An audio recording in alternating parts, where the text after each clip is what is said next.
Prinsip pengulangan. Pengulangan atau repetition, jika penyampaian pesan pembelajaran diulang-ulang, maka proses dan hasil belajar akan lebih baik. Pengulangan berfungsi agar informasi atau pengetahuan mampu bertahan lama di dalam memori. Menurut Astri Budiningsih, tanpa adanya pengulangan informasi akan sulit ditangkap dan mudah dilupakan. Selanjutnya, perulangan biasanya sering dilakukan dengan mengulangi isyarat atau instruksi atau juga kalimat dengan berbagai cara yang berbeda-beda. Perulangan dapat pula dilakukan dengan memberikan tinjauan selintas awal pada saat memulai pelajaran dan ringkasan atau kesimpulan pada akhir pelajaran. Kemudian, kata-kata yang digunakan dalam pengulangan contohnya adalah yang pertama, sekali lagi saya ulangi. Yang kedua, dengan kata lain. Ketiga, singkat kata. Yang keempat, singkatnya, dan lain sebagainya. Lalu, informasi yang disampaikan berulang-ulang melalui media dapat membuat peserta didik lebih mengingat apa yang telah disampaikan, seperti pemberian rangkuman atau ringkasan, dan pemberian gambar yang menekankan pada teks atau tulisan. Kemudian selanjutnya ada teori pengulangan.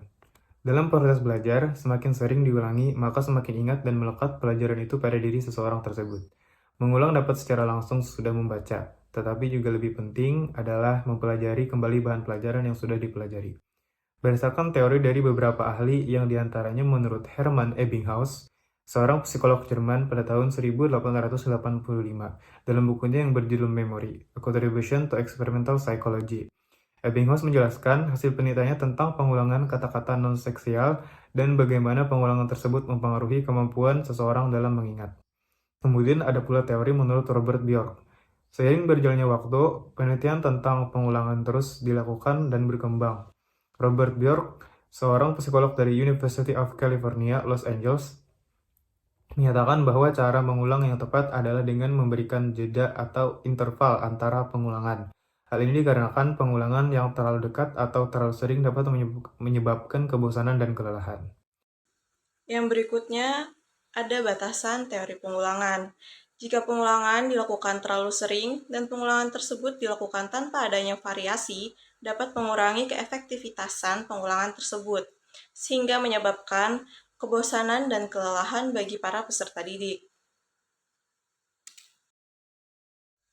Teori pengulangan memiliki implikasi penting dalam pendidikan dan pembelajaran.